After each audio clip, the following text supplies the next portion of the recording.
Students आज Monday है तो फर्स्ट 3 डेज़ मैं आपको इस्लामी माशियात की असाइनमेंट देती हूँ। उसी सिलसिले में आज जो इस्लामी माशियात की असाइनमेंट आपको मैंने देनी है वो आपकी फोर्थ असाइनमेंट है और इसमें हमारे पास 2 पोर्शंस हैं। पहला है इस्लामी माशियात में बचत और सरमायाकारी का तसव्वुर बयान करें। अच्छा, इस्लामी माशियात में बचत और सरमायाकारी का तसव्वुर जब हम बात करते हैं तो आपको पता है कन्वेंशनली जो बचत और सरमायाकारी है उसका तसव्वुर कुछ और है। बचत के महरक़ात में थोड़ा फ़र्क आ जाता है, सरमायाकारी का जो महरक़ात हैं उसमें थोड़ा-सा फ़र्क आ जाता है किस कॉन्सेप्ट की वजह से कि आपको पता है कि इस्लामी माशियात में हम तमाम तर जो अवामिल हैं उनको इस्लाम की इक़दार के दायरा कार में देखते हैं। और इस्लामी माशियात में अगर आप देखें तो बचत जो है वो बचत करने के बहुत सारे महरक़ात हो सकते हैं, जिसमें ज़ाती महरक़ात भी होते हैं जो आम तौर पे आप देखते हैं अपने फैमिली के सर्वाइवल के लिए, उनके फ्यूचर के लिए वगैरह वगैरह।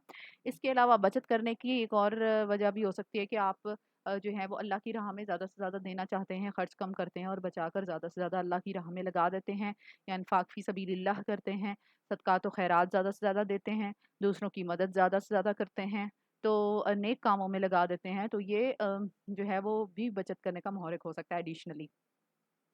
इसी तरह से जो सरमायाकारी है, सरमायाकारी क्योंकि कारोबार को बढ़ाने का तरीक़ाकार है और उसमें फिर सरमाया का ज़रिया है, तो सरमायाकारी करने का एक महरक तो अफ़राद में ये भी होता है कि वो पैदावार को बढ़ाना चाहते हैं या पैदावारी अमल में अपने कारोबार को लगाकर अपने मुनाफ़े बढ़ाना चाहते हैं।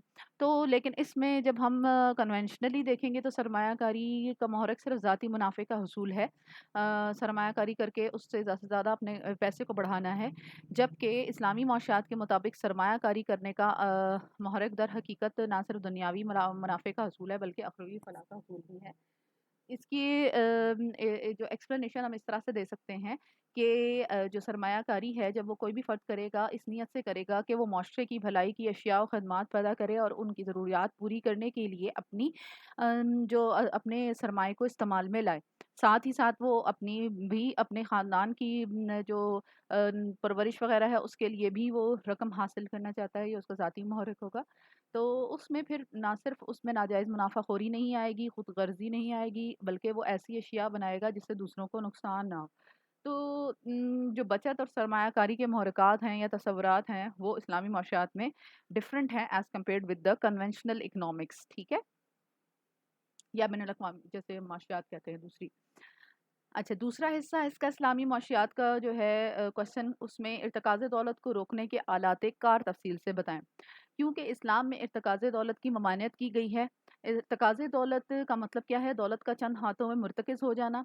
जब दौलत मईशत में गर्दिश नहीं करती और चंद अफ़राद के हाथों में मुर्तकिज़ हो जाती है, तो उसके नतीजे में जो बहुत सारे माशरे के अफ़राद हैं वो इसके समरात से महरूम हो जाते हैं। मईशत का पहिया चलना बंद हो जाता है और बहुत सारे लोगों को रोज़गार नहीं मिलता, बहुत सारे लोगों को आमदनी हासिल नहीं होती, बहुत सारा जो माशरे का तबका है वो बेरोज़गार हो जाता है। तो इर्तिकाज़ दौलत के बहुत सारे मफ़ासिद हैं जिसकी वजह से इस्लाम में इसको नाजायज़ करार दिया गया है और इर्तिकाज़ दौलत को रोकने के लिए मुख्तलिफ़ आलात कार बयान किए हैं जिसमें सबसे पहला महरक ज़कात का है। इसके अलावा सदक़ात, खैरात और दीगर किस्म के महरक़ात भी हैं जो बुक में आपको मैंने पहले तफ़सीलन पढ़ाए हुए हैं, तो वो आपने यहाँ पे बयान करने हैं। ओके, तो ये हमारी आज की असाइनमेंट है जिसका मैंने थोड़ा-सा आपको रिव्यू दे दिया है, तो इसको फिर आप मुझे सबमिट करवाएँगे। ओके, अल्लाह हाफ़िज़।